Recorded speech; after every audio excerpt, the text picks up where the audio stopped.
Muy buenos días, con la costumbre de vernos cada semana y con el gusto de estar con ustedes nuevamente. Vamos a tocar ahora un tema que considero de vital importancia porque nos va a permitir unir todos los elementos de información que habíamos estado manejando con ustedes a través de estas semanas. Y desde luego va a ser el parteaguas, el paradigma del nacimiento del Estado moderno y de la administración pública y de las ciencias de la administración. Es decir, fue un momento histórico importantísimo en la historia de la humanidad que nos va a permitir comprender el Estado moderno y sobre todo una innovación que no había tenido el mundo, no había conocido el mundo desde la época que estuvimos nosotros manejando la información de los antecedentes, es decir, desde la historia de las civilizaciones antiguas hasta llegar al año de 1689 a 1691 en Francia, que es donde se produce esta, se puede decir, explosión de ideas, explosión de paradigmas, de pensamientos, de posibilidades, de transmitir todo un conocimiento integrado en una forma de gobierno y va a dar lugar a una nueva forma de gobierno. Eso es lo interesante de la clase de hoy. Vamos a hablar de la Revolución Francesa. La Revolución Francesa hay que entenderla desde el paradigma que ya hemos venido hablando. Ya algunos tratadistas, como es el caso de Bodino, que ya presagiaban la nueva forma de organización que se iba a presentar, sobre todo con el absolutismo, la característica del gobierno del absolutismo, que es el centralismo, y un elemento importante que es la división entre el poder del rey y el poder de los aristócratas. Hasta la época de los Luises, y sobre todo con Luis XIV, que es cuando se rompe prácticamente esa costumbre de venir gobernando los monarcas junto con una clase privilegiada, que era un estamento especial, que eran los aristócratas. Bueno, pues ahí ya se rompe esa forma de gobernar y el monarca con un sello muy característico del centralismo, de la imposición, del absolutismo, sobre todo se dio con el rey Sol, Luis XIV en Francia, y hizo a un lado la aristocracia y empezó a gobernar sin que nadie se opusiera a los mandatos de su real disposición. Esa es la característica del absolutismo. Va a integrar una nueva administración. Las personas que él va a poner en la administración pública, en la administración, en la recaudación de impuestos, en la integración piramidal de su forma de gobierno, de su administración estatal, y va a crear un ejército de burócratas que van a depender en forma piramidal del monarca, que va a ser la cúspide, que va a ser la base de la organización. Esta es la característica del absolutismo. Pero va a llegar un momento, va a durar más de 100 años el absolutismo, la época de los Luises, desde luego todos ellos muy longevos y con una posibilidad de administrar durante mucho tiempo su reino, hasta que llega a Luis XVI. Estamos en el año de 1688. Y se va a crear un problema de carácter administrativo. Hay mayor gasto que los ingresos. Los ingresos también se habían venido relajando y la clase aristócrata todavía tenía una serie de beneficios, sobre todo la no determinación de impuestos, es decir, no pagaban impuestos, estaban exentos, casi la gran mayoría de los nobles a través de la imposición del sistema feudal que todavía imperaba. Es decir, en los territorios que ellos dominaban, bueno, pues pagaban cualquier cosa o no pagaban o había exenciones muy fuertes que eso ocasionaba una merma. También hay que mencionar que la iglesia tenía ese tipo de privilegios, aparte de que la iglesia contaba con el diezmo y con sus propios tribunales y con su propia estructura de organización, pues también tenía exenciones muy interesantes, muy importantes, y todo eso iba mermando poco a poco en la capacidad económica del reino. Quiere decir que se había relajado la imposición que desde Luis XIV había establecido en cuanto a la tasa impositiva de tipo casi general que existía, y nuevamente los aristócratas buscaban volver a querer incidir en la forma de manejar o de administrar el Estado. Es decir, ellos pedían que fuera nuevamente la forma de gobernar de antes, y para ello estaban obligando al rey a actuar de determinada manera. Cuando el rey se vio en la necesidad de pedir al Parlamento judicial, que era el órgano encargado de convocar tanto el incremento de los impuestos o las reformas de tipo legislativo que pudiera dar para la administración, etcétera, el rey consideró que era importante hacer una serie de consideraciones y reformar la administración pública francesa para tener una mejor organización en cuanto a la estructura de incautación, de captación de recursos, de aplicación de medidas para los feudos o para la Iglesia Católica. Ya había la posibilidad incluso, porque así se los habían aconsejado algunos ministros, que la Iglesia Católica tenía una gran cantidad de bienes que no producían, estaban prácticamente en manos muertas, y esto ocasionaba un problema de tipo económico al Estado francés. De hecho, entonces nos encontramos que el gobierno de Luis XVI, a través de su ministro Colonné, buscó la posibilidad de hacer una reforma administrativa. Y la reforma administrativa, bueno, pues era muy precisa. Buscaron la contribución general de los estamentos privilegiados. ¿Cuáles eran los estamentos privilegiados? En ese entonces Francia estaba dividido en 3 estamentos. El clero en primer lugar, la nobleza en segundo lugar, es decir, la gran aristocracia hereditaria, y en tercer lugar lo que le llamaban el tercer estado. El tercer estado, que era el pueblo en donde estaban reunidos todos. Para que sepan ustedes cómo estaba la situación, bueno, pues el primer estado, si el clero, el primer estamento, tenían algo así como 100,000 personas pertenecientes al clero católico, de los cuales había una división muy importante, porque solamente unos cuantos eran los grandes privilegiados.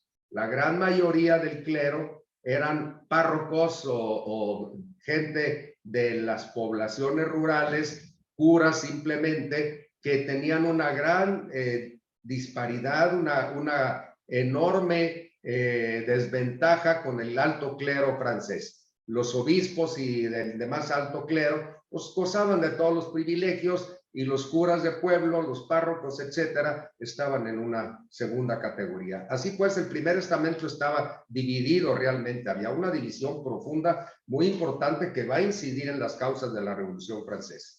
La nobleza tenía algo así como 400,000 nobles en toda Francia. 400,000 y 100,000 curas o párrocos, obispos, el clero, el alto clero y el bajo clero, tenemos 500,000 personas.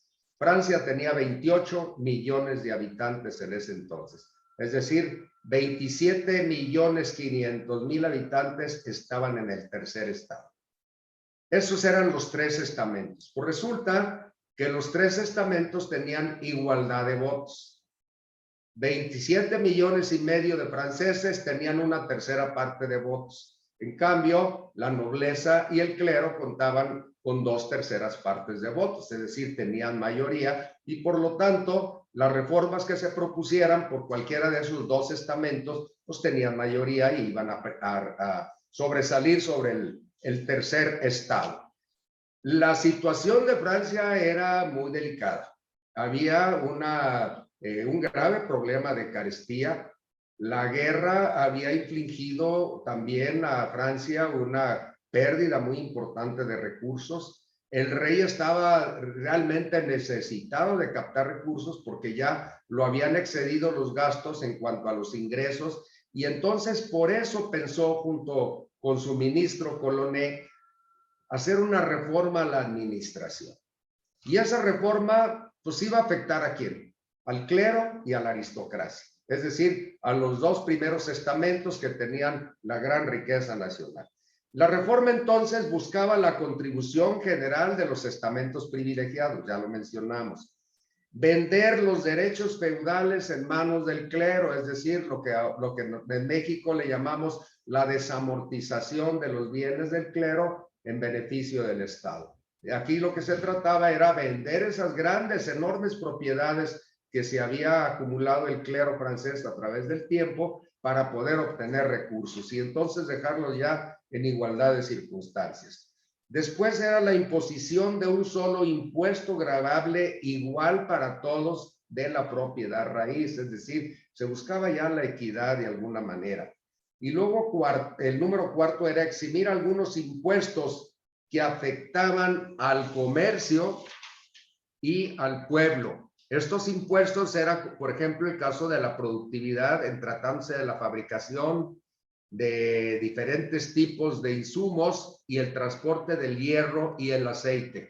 Ahí había impuestos y había que desgravarlos o había que quitarlos para evitar precisamente el estancamiento de la economía, propiciar el crecimiento económico, quitar las aduanas y los aranceles internos y dejar nada más las aduanas en lo que eran los límites territoriales del Estado francés, pero no así para el tráfico interno, que era muy pesado para los comerciantes y los industriales en ciernes. Y también, bueno, conmutar a los campesinos de la obligación de arreglar los caminos por el pago de una modesta cantidad de dinero, pero que ya significaba algo. Sobre todo, desgravar esa obligación. Quienes arreglaban los caminos de Francia obligatoriamente, sin tener que cobrar un solo centavo, eran los campesinos. Esta era una carga denigrante para una clase dominante como era precisamente el campesinado. El campesinado francés también, ojo, porque va a ser importante en la comprensión de la Revolución Francesa, el campesinado, que era la gran masa de la población, hay una enorme inquietud y hay una disparidad en cuanto al trato que se le brinda a esta clase. No que se le brinda, sino que tiene. En Francia ya no existía la esclavitud ni de hecho ni de derecho a la clase campesina, como sí existió en Europa del Este hasta pasado ya el siglo XVIII. Sin embargo, no obstante que el campesino podía tener tierras, era una minoría los que eran dueños de tierras, parcelas o algunas propiedades de tipo rural que les permitiera integrarse poco a poco en el gran movimiento de propiciar la riqueza nacional o regional. Así de que la gran masa de la población o eran asalariados o buscaban los mínimos espacios de tierra para sembrar y apenas les alcanzaba para subsistir, y ese núcleo de población estaba muy alejado del progreso, de la riqueza nacional. No así la otra clase, que era la burguesa, en donde existían artesanos, obreros, pequeños empresarios, comerciantes, industriales en ciernes, es decir, ya existía una clase muy hecha, profesionistas que ya empezaban a destacar en la población y que fueron prácticamente los que le dieron cuerpo a la Revolución Francesa. Pues bien, estos eran los planteamientos que Luis XVI mandó al Parlamento francés para que se hicieran las reformas correspondientes. ¿Pero qué creen ustedes? Que la clase más privilegiada, que era la aristocracia, se opuso a las reformas de la administración pública francesa.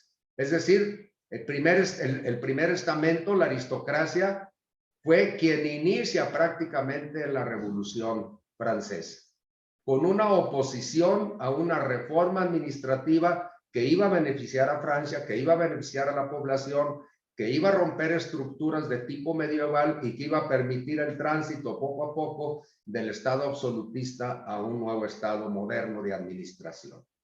En Inglaterra ya se había dado desde el año de 1688 con la famosa Revolución Gloriosa, porque a través de esa revolución se logró la imposición del control constitucional de la monarquía, el reconocimiento de derechos de los individuos y sobre todo la situación del manejo de impuestos y todo hacerlo a través del Parlamento inglés. Y yo creo que si se hubiera dado el primer paso en Francia de esas reformas administrativas, Francia se hubiera equiparado a la tradición inglesa de la transformación del Estado. Sin embargo, los primeros opositores se opusieron y no se dio la reforma a la administración. Pero en el momento en que pasa al Parlamento, los que quieren controlar la primera fase de inquietud fueron los aristócratas. Los aristócratas creyeron que si ellos controlaban la posibilidad de manejar a una convocatoria de estados generales, es decir, los 3 estados, iban a controlar porque tenían mayoría de votos. Sin embargo, nunca pensaron que se iba a salir de control la situación cuando Luis XVI manda al Parlamento francés a solicitar la convocatoria a Cortes. Viene una respuesta del pueblo francés que nunca se la pudieron imaginar. En primer lugar, la burguesía, que también tenía mucho que resentir de la aristocracia, que los tenía prácticamente marginados, que no les permitía avanzar como ellos quisieran, buscaron romper la hegemonía de la aristocracia y buscaron acabar con las desigualdades sociales. Y lo primero que hicieron la clase burguesa, es decir, los burgueses, y ya ahí con una serie de parlamentarios, se puede decir, o miembros de la burguesía, se dedicaron a formar una asamblea nacional que convocara a ese encuentro que se iba a dar de los 3 estamentos. El convocar a los estados generales, es decir, hacer participar a través de una gran reunión, lo que hacía muchos años, cientos de años, no se hacía en Francia, creó una gran conmoción nacional. Y entonces burgueses y campesinos, artesanos, industriales, comerciantes, etcétera, empezaron a inquietarse porque creyeron que era el momento de transformar el Estado francés. Hay que recordar que ya tenemos 2 antecedentes en la historia. La monarquía inglesa, que ya se sabía que estaba acotada, que era una monarquía constitucional, que había un parlamento, que el pueblo participaba en el parlamento y que de alguna manera había ya el reconocimiento de derechos, el principio fundamental de la legalidad, que era el debido proceso de ley, que eso viene precisamente del sistema inglés, el due process of law, que ya eran elementos importantes que estaban subyacentes en el nuevo estado de cosas. Acuérdense ustedes que también surge un elemento importante de tipo cultural, que es el renacimiento intelectual que se da en Francia. Y el renacimiento intelectual que se da en Francia es el del pensamiento universal, en donde empiezan a surgir nuevas teorías, nuevas formas de proponer la organización del Estado. Aparte de que ya existían algunos tratadistas, como es el caso de Bodino, y que ya hacían eco en el enciclopedismo francés, como se le llamó a esta escuela del pensamiento moderno del mundo occidental, que se da fundamentalmente en Francia, que es donde se dispara. Y permítanme leer, les voy a sugerir que para este tema vean mi libro, que es es La protección internacional de los derechos humanos, régimen internacional, o La protección de los derechos humanos, régimen internacional. Está editado por Editorial Porrúa, y en el capítulo correspondiente a Francia hago una precisión de estos aspectos que ahora pues estamos conversando. Les voy a pedir que lo vean, lo analicen, lo estudien, y bueno, pues con esta lectura y con la exposición de hoy, complementen el tema de una manera general. Es un tema que merece la pena verlo desde el punto de vista de la profundidad y de lo que va a significar sobre todo para el Estado moderno.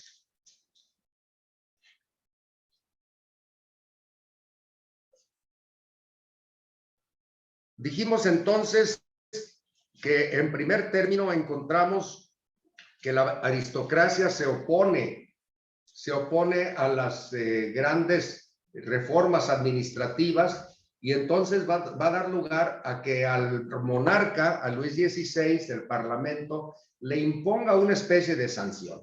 Y la sanción para convocar a los estados generales y aprobar un empréstito por 5 años por 120 millones de pesos en la moneda francesa de esa época, que significaba más o menos, para que ustedes comprendan, el 20% del presupuesto anual, que era el déficit que traía el gobierno francés. Luis XVI ocupaba entonces y estaba atado de manos. No le permitió a Colonna que actuara usando la fortaleza de la hegemonía del absolutismo y que convocara a un grupo de representantes nada más a modo de los 3 estamentos y hacer las reformas que estaba planteando el rey. Luis XVI no se atrevió a hacerlo. Colonna se vio atado de manos, tuvieron que acudir ante el Parlamento y entonces el Parlamento les impuso una especie de sanción, y la sanción era: bueno, estoy de acuerdo, te vamos a autorizar el préstamo para que lo hagas, lo puedas realizar, un préstamo por 120 millones de marcos, o no sé cuál era la moneda en curso en ese entonces en Francia. Pero a contrario censu, es decir, en forma obligatoria, vas a tener que convocar a estados generales y en lo sucesivo te vamos a imponer esto. Primero, el reconocimiento de ciertos derechos individuales, de ciertos derechos ciudadanos. Segundo, para los únicos que pueden autorizar en lo sucesivo alguna imposición o cambio en la administración tendrán que ser los estados generales. Y los estados generales, surgió ahí una fórmula interesante que le llamaron la duplicidad. La duplicidad implicaba que de acuerdo a la proporción de los estados iba a ser el número de votos. Y el número de votos entonces se dio ya en cuanto a equidad.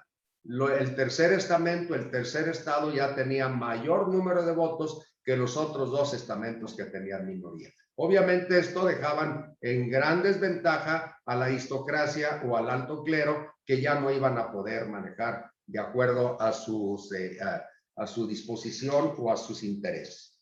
Bien, vamos a dar una lectura de esto para tener mayor comprensión. En principio, la burguesía buscaba mantener una jerarquía fundada sobre la riqueza, la función y la profesión. En el siglo XVIII, el exclusivismo de la nobleza hacía cada vez más difícil la ascensión, ya que se reservaban los cargos públicos más distinguidos. Por lo tanto, el recurso de suprimir el privilegio de sangre para dejar lugar al mérito, que eso es lo que buscaba la burguesía, entre los burgueses de todas las condiciones, por eso se crea un lazo indisoluble y una aversión común a la aristocracia. La burguesía de Occidente, incluyendo la de Inglaterra, fue la primera en tomar conciencia de ello. Había elaborado una concepción de la vida y de la sociedad que correspondía sin duda a sus orígenes y a su papel, pero que a su entender era válida para todo el mundo. En esa virtud, el pensamiento de los escritores del siglo XVIII penetró en la burguesía y le dio plena conciencia de su misión histórica. Bajo la filosofía del siglo XVIII se descubre fácilmente el interés de la burguesía. Esta creía estar trabajando en favor de la humanidad. No es exagerado decir que estaba convencida de que preparaba el advenimiento de la justicia y el derecho. Nada permitía prever, en el verano de 1788, que la burguesía iba a intervenir en nombre del tercer estado, en el conflicto que enfrentaba la aristocracia al poder real. Pero con la noticia que los estados generales iban a ser convocados, se estremeció todo el pueblo francés. Por primera vez desde 1614, el rey convocaba a estados generales y les iba a autorizar a hablar en un gran parlamento.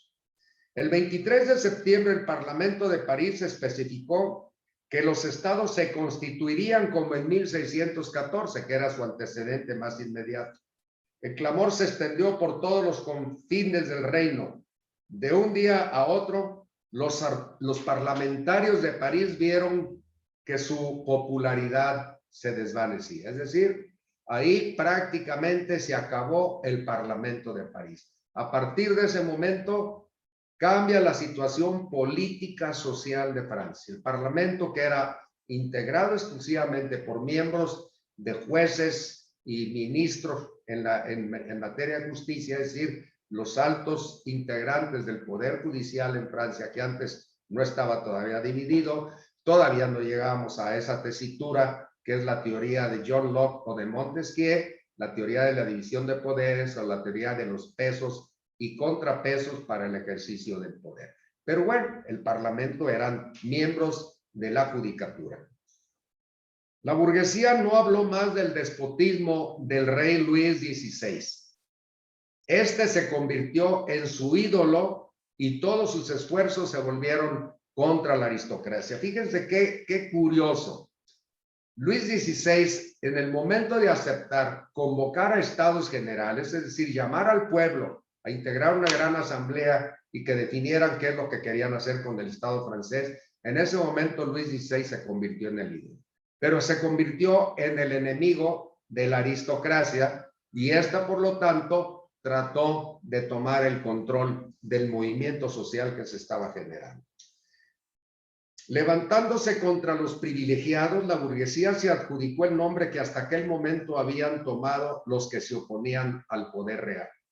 Formó el Partido Nacional o Patriota, quienes habían aceptado sin reservas las nuevas ideas. El partido se organizó para la propaganda y posteriormente fue actor de los acontecimientos. El papel directivo de este movimiento, que se empieza a gestar en la primera revolución, que es la aristocrática, puede atribuirse al Comité de los 30. Entre sus miembros se citan el duque de la Roquefort, Lafayette, Condorcet, el duque de Aiguillon, los clérigos como Talleyrand, Sieyès, el abad Luis, también se reunía con ellos Mirabeau. Este comité de los 30 fue el encargado de redactar folletos, distribuyó modelos de cuadernos, sostuvo candidaturas y sobre todo inició la publicación y la promoción publicitaria al interior de las provincias francesas. Si el movimiento pudo prosperar fue gracias a las iniciativas de la burguesía local y la experiencia demostró hasta qué punto la burguesía era celosa de su autonomía. La hostilidad revolucionaria que manifestaba la burguesía contra la aristocracia hizo olvidar la moderación del tercer estado, que no era otra cosa que la justa expresión de la primera campaña del Partido Patriota. En efecto, la burguesía no pedía que los estados generales se eligieran sin distinción de estamentos. Cada estamento podía tener sus representantes. Por el contrario, teniendo la influencia de los privilegiados, el Partido Patriota exigió que cada estamento pudiera elegir sus representantes solamente entre sus miembros. Eligieron para sí tantos diputados como la nobleza y el clero juntos, que es lo que habíamos mencionado. A esto se llamó la duplicación. La aristocracia perdería junto con la mayoría el modo de imponer al rey sus condiciones y de sujetar al tercer estado. En cuanto a la ejecución, la consigna fue abrumar al gobierno con una oleada de peticiones cuya responsabilidad fue asumida de mejor o peor gana por las municipalidades. Fíjense que esto, como es parte ya de una forma de ser. ¿Qué es lo que está pasando en Colombia en estos momentos? Alguno de ustedes tiene muy en mente por ahí Colombia en sus trabajos que me han enviado. En dos de ellos mencionan precisamente Colombia y los momentos que están viviendo. Pues efectivamente, una de las formas de presionar el Estado es metiéndole una gran cantidad de peticiones para que el Estado se vea impedido de negociar y de resolver la problemática que se está planteando por el conglomerado o por los grupos afectados en ese momento. Es decir, esto hace imposible que se pueda llegar a una solución. ¿Por qué no se puede llegar a una solución? Porque si empieza solicitando la cabeza del jefe de la policía, no la conceden, empieza a haber más represión, ya después no nada más va a ser la cabeza del jefe de la policía, va a ser la cabeza del secretario de Gobernación, va a ser la cabeza de todas las policías del país, va a ser la reorganización y la reestructura del sistema de seguridad pública. Es decir, van subiendo en escala las peticiones porque lo que se trata es agobiar al Estado con esas peticiones. Eso le pasó también al Estado francés en sus orígenes. La aristocracia olfateó el peligro que evidenciaba la duplicación y con ello la fortaleza política del tercer estado, es decir, el pueblo, y por lo que en la asamblea del 6 de noviembre de 1788 rechazó la aristocracia esa posibilidad de organizarse. El 12 de diciembre la aristocracia remitió al rey una súplica que por su claridad y su acento patético puede ser considerada como su mejor manifiesto. La súplica que le mandan al rey, y esto es preciosa porque les va a dar a ustedes la concreción del problema. Es la siguiente, le decían al rey: el Estado está en peligro, se prepara una revolución en los principios del gobierno, pronto serán atacados los derechos de propiedad y la desigualdad de las fortunas. Se planteará como objeto de reforma. Se ha propuesto ya la supresión de los derechos feudales. ¿Podrá vuestra majestad decidirse a sacrificar o a humillar a su valiente, antigua y respetable nobleza? Que el tercer estado deje ya de atacar los derechos de los dos primeros estamentos, que se limite a solicitar la disminución de los impuestos de los que puede estar sobrecargado. Entonces, los dos primeros estamentos, reconociendo en el tercero a ciudadanos que les son queridos, podrán, dada la generosidad de sus sentimientos, renunciar a las prerrogativas que tienen por objeto un interés pecuniario y consentirán soportar en la más perfecta igualdad las cargas públicas. Lo anterior evidencia los fines de los estamentos de antaño privilegiados. Aquí, el germen de la revolución. Por otra parte, los representantes del tercer estado, convertidos ya en asamblea constituyente, que fue el primer organismo de organización de la revolución, eran en su mayoría hombres maduros, acomodados, con puestos de prestigio en París. Todos ellos eran instruidos, expertos en alguna especialidad, trabajadores y bien intencionados, y en gran parte ligados fervorosamente a la causa de su clase. Esto indica hasta qué punto la aristocracia les intimidaba. El marqués de Lafayette, de quien ya hablamos en algunas clases anteriores, había estado en el movimiento de independencia en las 13 colonias angloamericanas. Ilustrado por la Guerra de América, gozó a partir del 14 de julio de un prestigio incomparable. Se convirtió en el héroe de los dos mundos y ha quedado como la encarnación de la revolución burguesa. Su sinceridad, su generosidad y su desinterés le rodearon de una aureola. Fue un símbolo más que un jefe. Por su parte, Sieyès consideraba al tercer estado como la nación, y fue él quien dirigió sus pasos durante las primeras semanas. Solamente a la nación pertenecía la soberanía, y hasta que la Constitución estuviera redactada, sus representantes estaban investidos de un poder dictatorial. Sieyès fue el teórico del poder constituyente y el alma de la revolución jurídica. Aunque posteriormente Sieyès se retractó, vio precisamente que el movimiento se estaba saliendo de sus cauces, estaba saliéndose de control, y entonces hubo una retractación y quiso nuevamente hacer participar a los estamentos más antiguos, que era el clero, primer estamento, y la aristocracia, segundo estamento, para que volvieran nuevamente a manejar el control de este movimiento popular que se le estaba saliendo de las manos.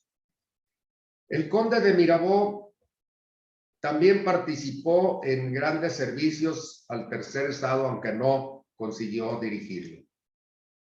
En definitiva, ninguno de estos hombres pudo imponerse hasta el punto de personificar la revolución de 1789. La revolución, fue obra colectiva del tercer estado. Hasta este momento, el movimiento revolucionario había carecido de una dirección eficaz. Los ideólogos de la revolución comenzaron a manifestarse a través de panfletos y de la prensa.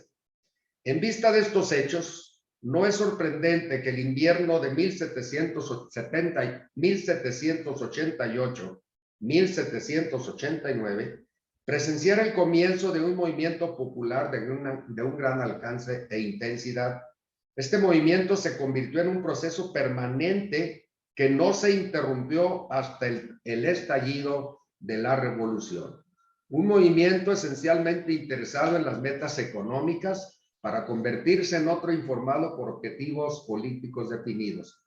Propició un vínculo común de interés entre los asalariados, los artesanos, los viticultores, los pequeños comerciantes de la ciudad, los campesinos contra los monopolios, los acaparadores y los especuladores. A su vez, se identificó con pequeños propietarios, campesinos, arrendatarios en contra de las leyes de caza, feudales y los diezmos. Es decir, la gran desigualdad que existía en Francia. Todos estos elementos eran parte de una sociedad que estaba ya moribunda, que estaba ya en decaimiento, y con los grandes impulsos nacionales e internacionales. Acuérdense ustedes que 10 años antes, las 13 colonias angloamericanas ya habían declarado su independencia de Inglaterra, habían iniciado una nueva forma de gobierno que era inédita, no se conocía en el mundo, un sistema federal. Con la teoría y la práctica del sistema inglés habían consolidado un bicamarismo, es decir, 2 cámaras, habían implementado el sistema de la división de poderes. Los poderes de la nación se integraban en 3: el poder ejecutivo, de quien dependía la administración y su estructura; el poder legislativo, que era el encargado de crear las leyes; y el poder judicial, que era el encargado de aplicarse a los casos concretos cuando hubiera incumplimiento de las mismas. Así pues, el Estado ya estaba vertebrado. Se creaba una república democrática, representativa, y por primera vez en el mundo se adoptaba un sistema federal. Todo eso era novedad. Francia no solamente había participado con algunos hombres para ayudarles a los norteamericanos, a los americanos del norte, de las 13 colonias, a crear su propia constitución, su propio estado, su propia organización. Habían participado con ellos en la guerra. Luis XVI los había ayudado con recursos, con dinero. Esa fue una de las causas también que propició el quebranto del sistema financiero francés, el apoyo que se le había dado a las 13 colonias. Pero entonces se retroalimentaron culturalmente, ideológicamente, y el pueblo, sobre todo los pensadores franceses, ya tenían un punto de vista que observar de una nueva forma de organización administrativa, política y social, que era la Constitución de Filadelfia, que 10 años antes se había aprobado en las 13 colonias angloamericanas. Así pues, en 1788-89, la Constitución francesa va a ser de 1791, se está preparando el germen de la nueva revolución que va a implicar varios movimientos. El primer movimiento que se va a dar va a ser la Declaración Universal de los Derechos del Hombre y del Ciudadano. Esta no se da todavía con la integración de los 3 estamentos. Se da con la participación del tercer estado, es decir, de la nación, del gran porcentaje de población que existe en Francia, que constituyen una asamblea constituyente, como ya les mencioné, y ellos, como preámbulo de la revolución, hacen la Declaración Universal de los Derechos del Hombre y del Ciudadano. Y ahí participan pues todos los pensadores, todos los enciclopedistas que tenían algo que aportar, pero sobre todo resaltan Juan Jacobo Rousseau y Montesquieu, los dos que tenían sendas obras que aportar para establecer la forma en que se iba a organizar el Estado moderno. De Montesquieu se va a tomar el sistema de la división de poderes, lo que también en Norteamérica habían tomado como modelo a Montesquieu y a John Locke, un teórico inglés de la época. Pues en Francia también van a coincidir, y la aportación que se va a hacer primero es la igualdad. Todos los franceses son iguales, ¿ante quién? Ante la ley. El concepto de ley suprema surge precisamente en Norteamérica y en Francia. Francia va a hacer la aportación para crear un nuevo Estado. Ese nuevo Estado se llama Estado liberal. y lo que van a dar lugar es la creación de la ley como organismo máximo, como norma suprema, más que organismo, como norma suprema hegemónica sobre la propia nación. Es decir, primero está la Constitución y de ella se deriva la organización estructural, dogmática y orgánica del Estado francés. Se crea entonces para el mundo, primero, el Estado liberal. Segundo, el principio de la supremacía de la norma constitucional. Tercero, el sistema de la democracia participativa que también ya Norteamérica lo había manejado. Y después, obviamente, el rompimiento de la estructura de la organización de la administración francesa, sobre todo de forma unilateral y concéntrica, que era el centralismo, para crear una administración con base a los méritos y en base a la equidad. Se rompe ya cualquier sistema de desigualdad social y entonces el ciudadano francés es igual ante la ley. No hay favoritismos para nadie. Se acaba con esas propuestas, va a romper precisamente la revolución con el clero, con los grandes privilegios del clero, con las exenciones de tipo fiscal para los estamentos privilegiados, se va a acabar la nobleza, se va a acabar el principio de la monarquía se respeta. Recuerden ustedes que Luis XVI en principio propicia la consolidación de los tres estados, llama a un estamento y a una votación general, convoca a los tres estados para organizar. Sin embargo, los acontecimientos van a romper con este esquema que pudo haber sido incruento, es decir, la Revolución Francesa pudo haber sido incruenta si es que los aristócratas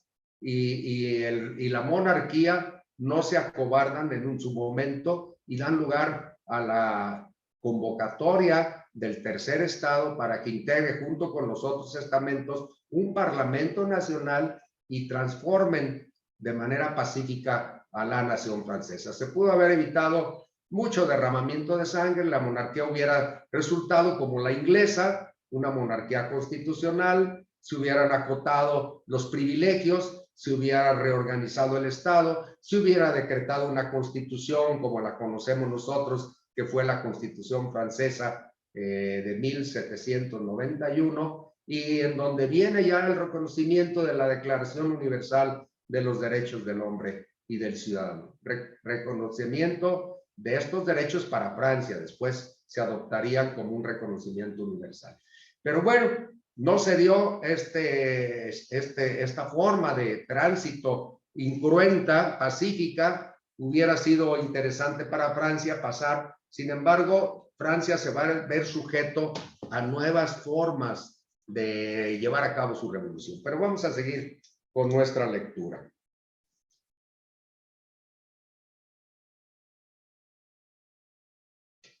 ¿Por qué fue que la burguesía, la Asamblea General Constituyente no continuó con este proceso? Porque hubo la creencia general de que la Corte se preparaba para dispersar a los estados generales, es decir, a la convocatoria del pueblo, y someter a París con la ayuda de tropas extranjeras. Ganó para la causa de la revolución al cuerpo principal de la guarnición parisiense, es decir, la Asamblea General, con base en ese temor, se ganó a la guarnición de París cuando Necker, el primer ministro en ese entonces, muy popular, muy querido por la gente, fue despedido el 12 de julio. En ese momento el pueblo de los alrededores, de los faubourgs y de los mercados, se unió a la burguesía y a las tropas descontentas para organizar una insurrección armada. Fíjense bien, entonces, cómo se da la rumorología, lo que implica y lo que significa un rumor que se hace clamor general. Mucho cuidado ahora con las redes sociales, porque precisamente eso da lugar a la rumorología, da lugar a esto, y es muy fácil que se incendie cuando hay una situación de inconformidad social. Esto fue lo que pasó. El pueblo francés le empezaron a decir que la monarquía estaba preparando la invasión de Inglaterra y de otras naciones para preservar intactos los derechos del rey y de la monarquía, porque eso afectaba a todos los reinos circundantes. Es decir, no les convenía a la clase reinante monárquica que hubiera una sublevación del tamaño de la que se estaba gestando en el país. Y por eso el pueblo creyó a pie juntillas que efectivamente iba a venir una invasión de los ingleses y que los aristócratas estaban dispuestos a entregarle los puertos para que por ahí entraran, y por eso fue que el pueblo francés se ganó al pueblo que era el integrante de la Guardia Nacional. Es decir, la Guardia Nacional estaba integrado por gentes del pueblo, de la burguesía, del campesinado, etcétera. Se los ganaron para su causa, y cuando, aquí lo señalo con toda precisión, se presenta el primer ministro Necker, es destituido. El ministro Necker, él es el que buscaba las reformas después de Colonna, es el que buscaba las reformas del Estado francés en beneficio del tercer estamento, del tercer estado, del pueblo. Y al verlo, al sustituirlo, al ser despedido por el monarca, el pueblo se levanta prácticamente en armas, y entonces se inicia con ello el primer movimiento de la Revolución Francesa.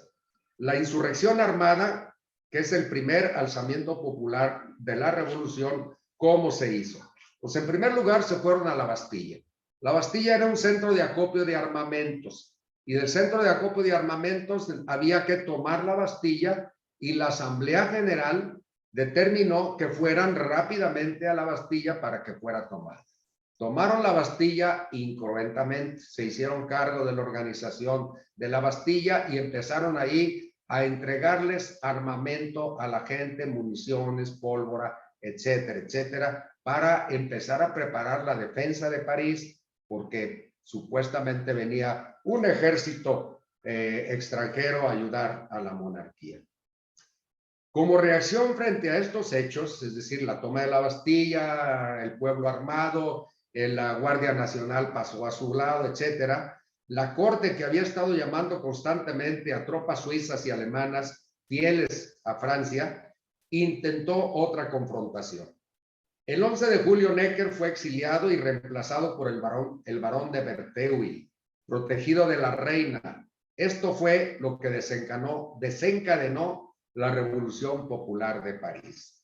La mañana del 13 de julio de 779, déjenme ver nada más, 1789, perdón, el comité de electores realizó un enérgico intento de controlar la revolución. Lo primero que hicieron fue formar un comité permanente que actuó como gobierno provisional de la ciudad, y decidieron parar el armamento indiscriminado de la población entera que ya iba a la Bastilla a tomar todas las armas y las municiones que hubiera. Para limitar la distribución, los electores encomendaron a un miembro del cuerpo, el abad Lefebvre, la vigilancia de las existencias de armas y pólvora acumuladas en las bóvedas del municipio.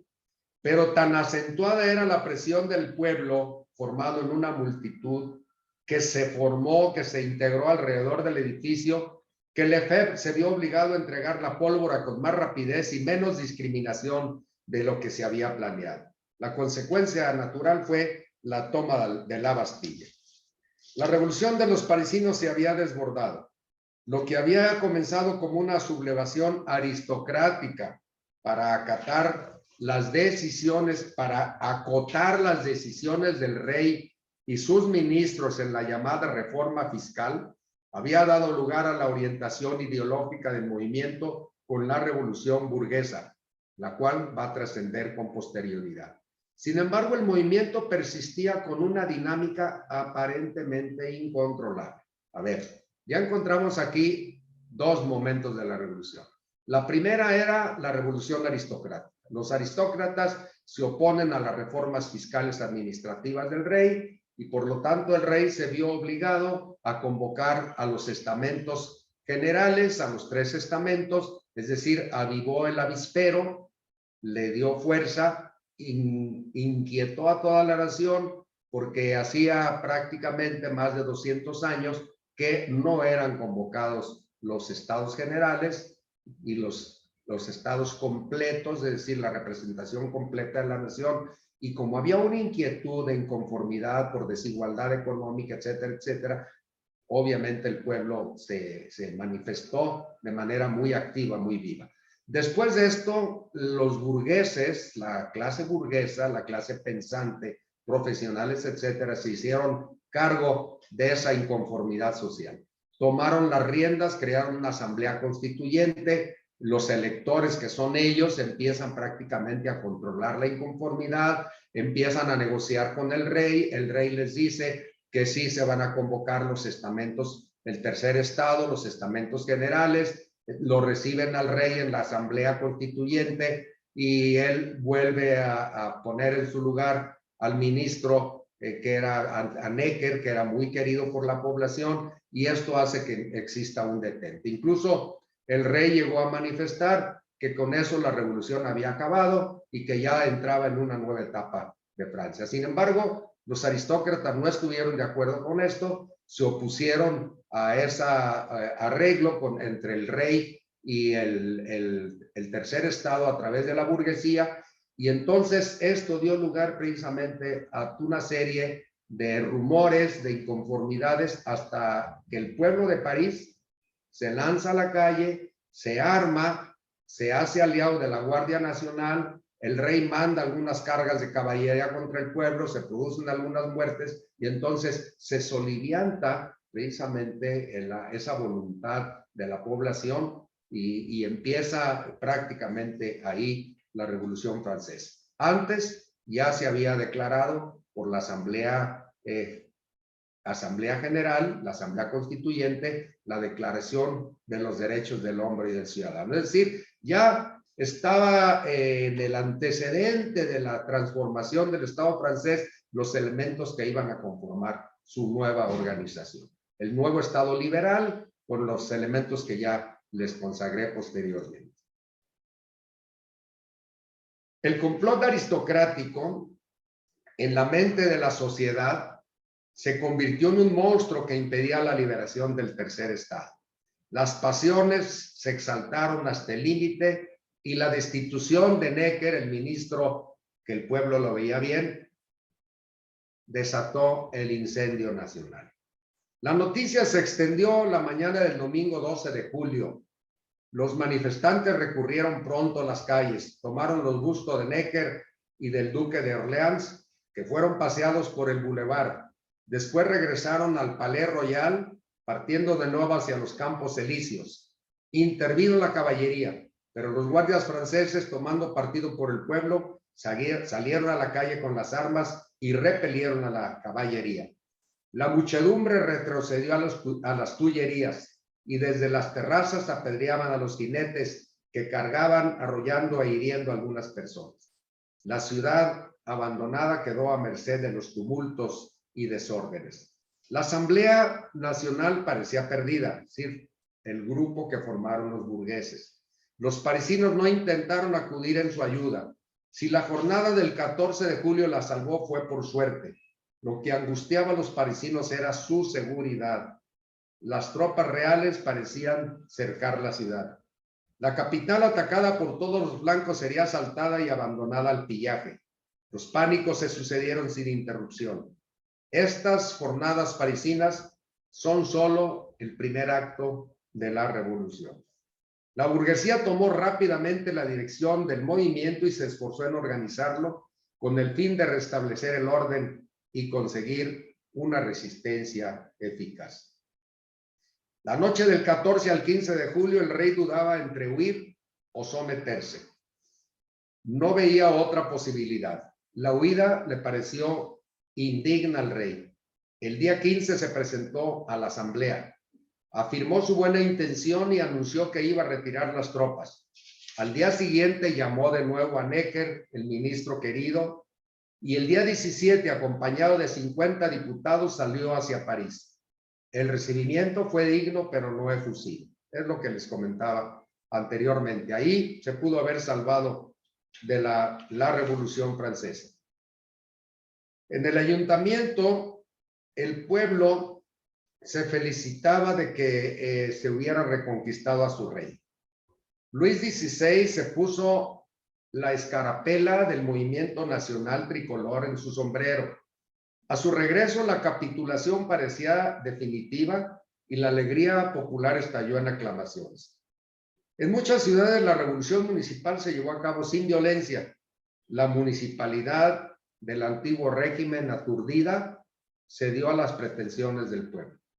La revolución provincial tuvo pues aspectos muy diversos a los de París, la capital, pero en todos los casos la autoridad urbana fue obligada a atender únicamente a las órdenes de la Asamblea Nacional.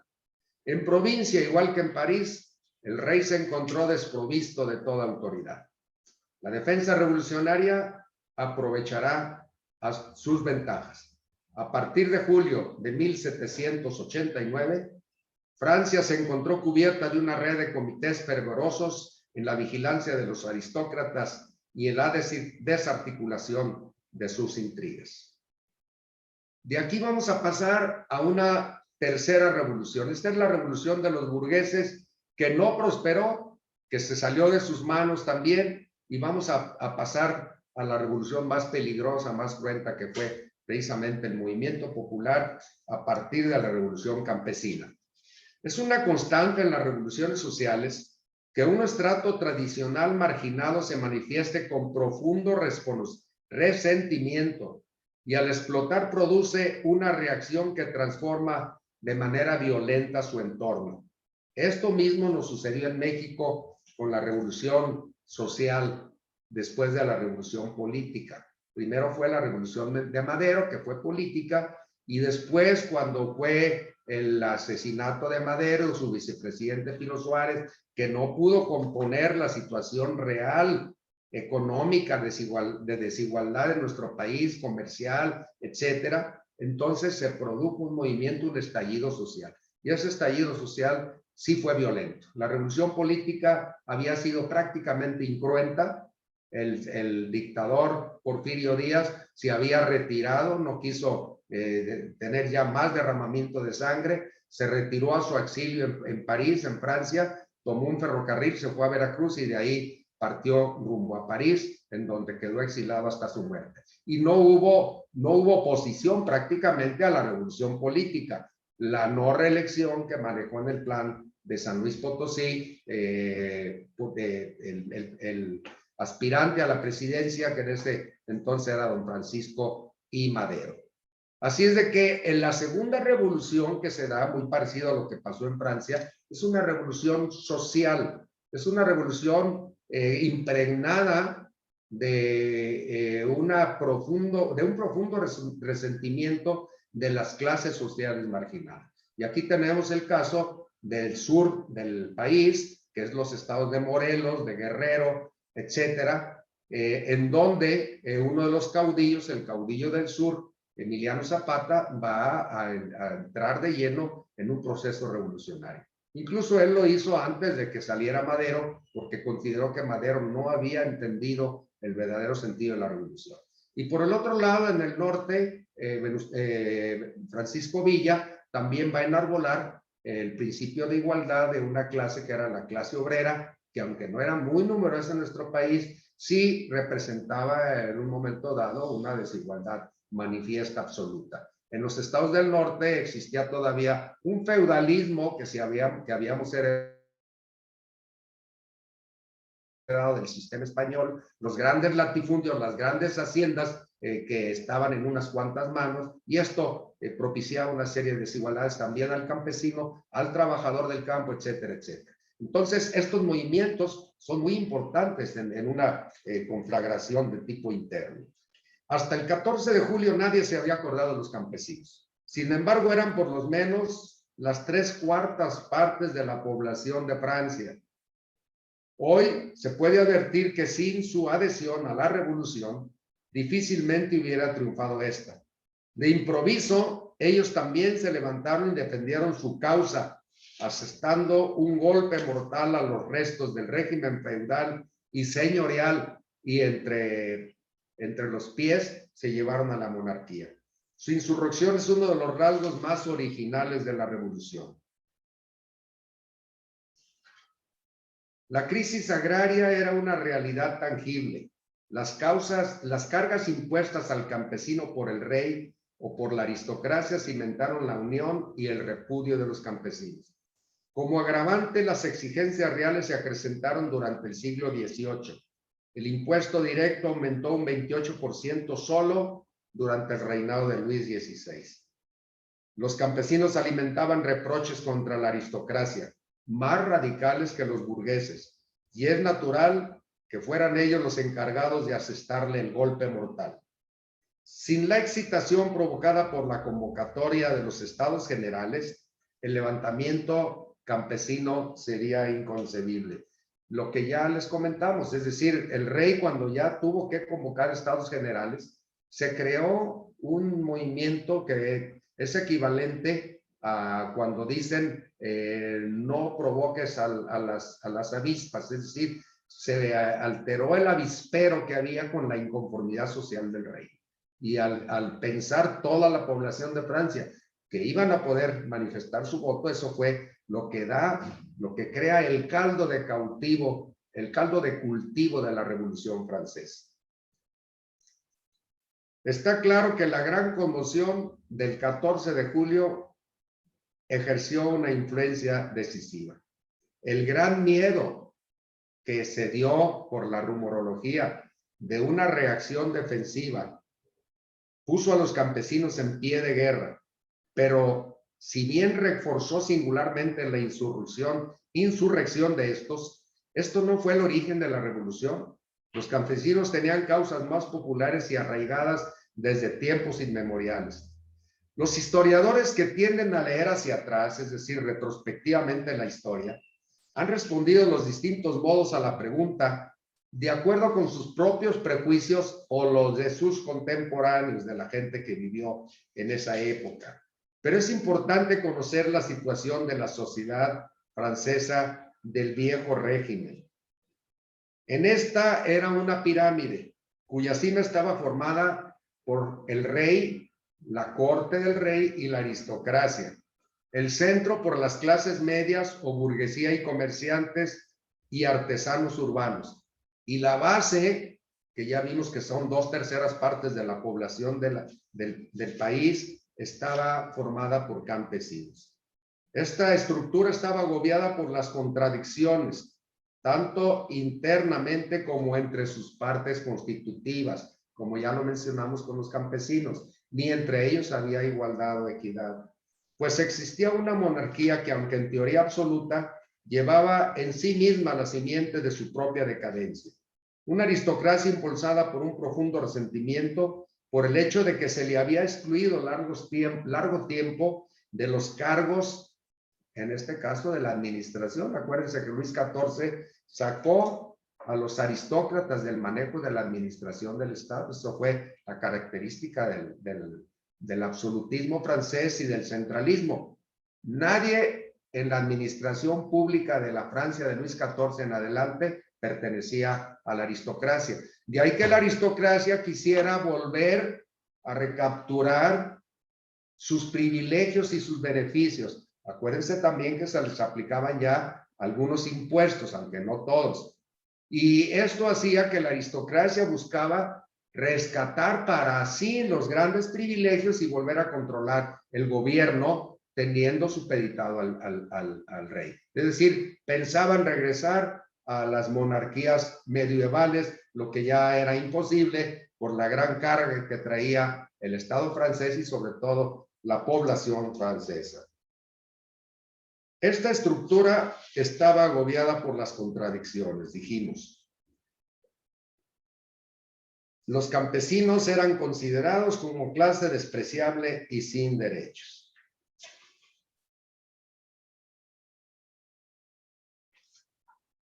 La Declaración de los Derechos del Hombre de 1789, aunque ya lo mencionamos, esto fue momentos antes de la Revolución, es decir, podríamos llamarle que en el tiempo se puede decir son unos minutos antes de que fuera la Revolución y de que ésta se concretara en la Constitución del primer Estado francés, de la Primera República Francesa y la primera Constitución ya del Estado francés liberal, la de 1791, Antes se dio la Declaración de los Derechos del Hombre del año de 1789. Los constituyentes del 89-91 nunca fueron ideólogos abstractos o renovadores totales. Ellos eran constituyentes o monárquicos constitucionales, fueron abogados, comerciantes, exfuncionarios oficiales, propietarios de tierras del antiguo tercer estado, con una pequeña minoría de monárquicos. Ampliaron su número con 50 nobles patriotas, 44 obispos y alrededor de 200 clérigos de parroquias, es decir, el bajo clero. Con la revolución, el antiguo régimen del privilegio aristocrático y el absolutismo real se había derrumbado. Y era necesario poner algo en su lugar. La Constitución y las leyes que estos hombres en asamblea, los constituyentes, sancionaron durante los 2 años siguientes de paz social relativa, exhibieron como la anterior Declaración de Derechos el sello de la filosofía del momento, pero también fueron concebidos con arreglo a la imagen decididamente burguesa de los propios legisladores. Fíjense bien, aquí no participan todavía los campesinos. La Declaración de los Derechos del Hombre fue adoptada por la Asamblea Nacional antes de trasladarse a París el 27 de agosto de 1789. Estos principios, que más tarde habrían de cautivar o dividir a toda Europa, fueron el resultado de ásperas discusiones entre diferentes grupos de diputados.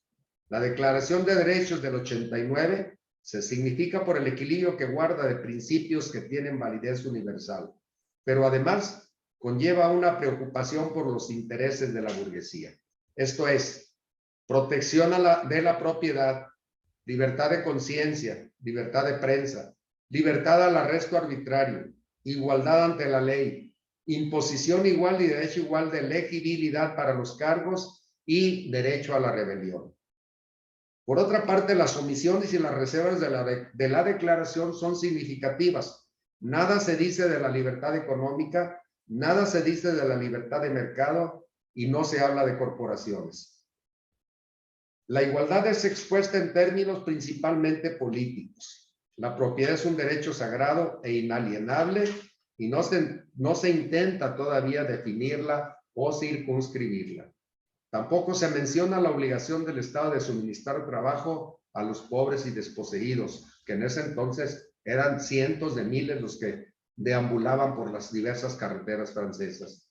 No se habla de los derechos de reunión, petición y asociación. Se presenta a la ley como la expresión de la voluntad general, pero no se garantiza que todos los ciudadanos gozarán de una participación igual en su aprobación. Es decir, todavía está lejos la aportación de la población al término de lo que es el voto personal, la nominación de los representantes populares del pueblo, el acceso a tener precisamente el derecho a votar y a ser votado. Esto todavía estaba en pañales prácticamente, estaba creando el sistema de la democracia participativa, de la democracia electiva también. No se menciona la esclavitud ni el tráfico esclavista, quizás porque en Francia ya no se llevaba a cabo. En las cuestiones religiosas, los protestantes y los judíos tienen derecho a sus opiniones, sin embargo, los constriñen a que no vayan a perturbar el orden público. No puede hablarse de libertad de cultos completa y restricta, mientras la Iglesia Católica sigue gozando de un reconocimiento oficial incuestionado. Pese a toda la nobleza del lenguaje y la afirmación de verdades universales, la declaración es esencialmente un manifiesto de la burguesía revolucionaria y sus aliados radicales y liberal aristocráticos. De ahí pasamos a la Constitución de 1791. La parte principal de la legislación de la primera Asamblea Nacional Constituyente se incorporó a la Constitución de 1791. En la Asamblea aún no había republicanos declarados y se convenía generalmente en que debía mantenerse la monarquía, pero debía ser una monarquía constitucional, privada de control sobre el gobierno, la legislación, el ejército y la justicia. La reforma de la administración propiciada por la Constitución suprimió los antiguos cargos hereditarios obtenidos por compra. El cargo público quedó abierto por elección o designación al talento. Como en Inglaterra y Estados Unidos se declaró al Poder Judicial independiente del Ejecutivo, la teoría de los pesos y de los contrapesos. Debía depender de la nación, es decir, de los ciudadanos con derecho de voto. Se declaraba la justicia libre e igual para todos. Se creó una red de tribunales de carácter municipal, departamental y nacional.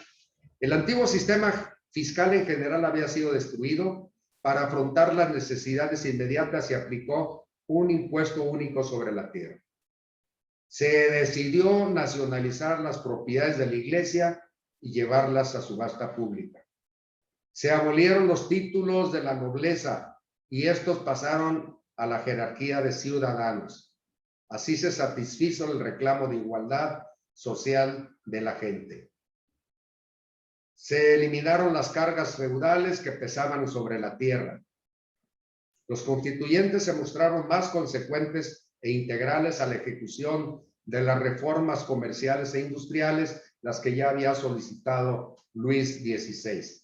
La Asamblea aprobó un número de leyes, promovieron el comercio libre del mercado interno, fueron abolidos los peajes locales en los caminos y los ríos, los puertos retrocedieron hasta las fronteras nacionales.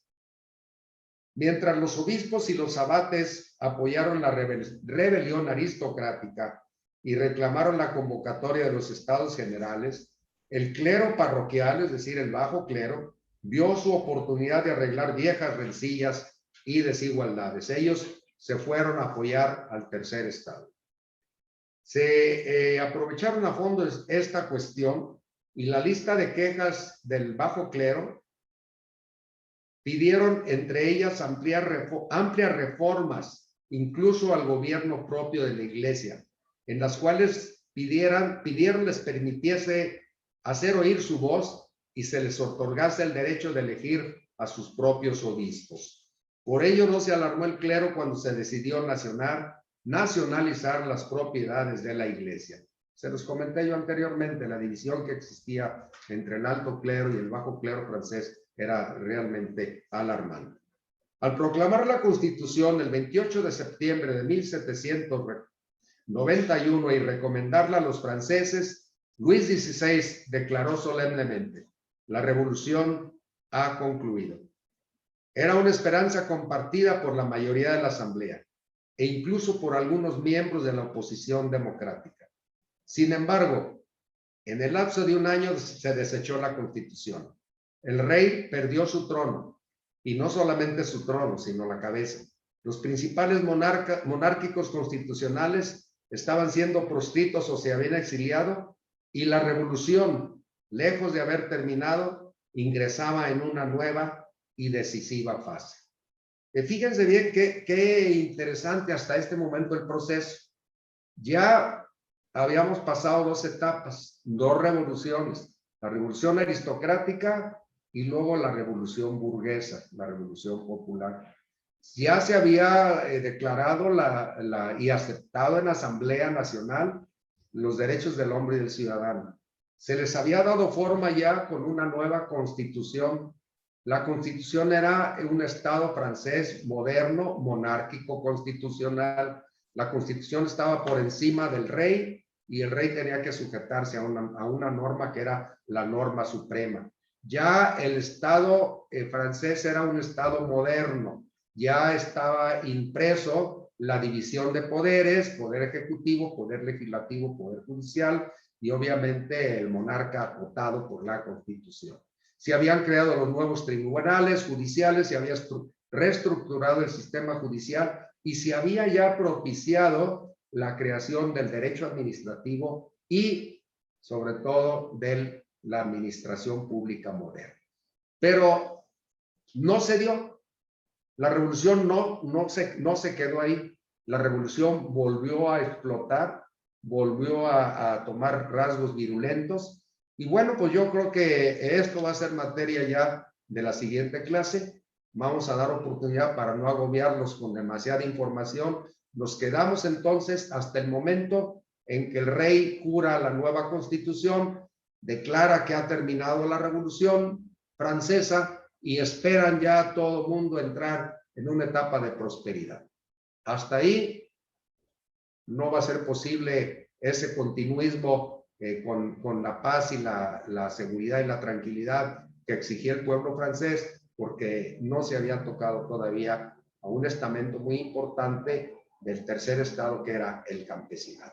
Y vamos a insistir en la próxima clase sobre la revolución del campesino, la revolución campesina, y luego la creación del derecho administrativo moderno, consecuencia de la revolución y de la primera constitución de la República, y sobre todo la administración pública moderna. El nacimiento del Estado liberal, el reconocimiento de los derechos públicos subjetivos, es decir, la declaración de los derechos del ciudadano, ya consagrados en un capítulo especial en la Constitución, y su reconocimiento por el Estado. Un paso muy importante para la consolidación del Estado moderno. Hasta aquí y nos vemos la próxima semana. Muchas gracias.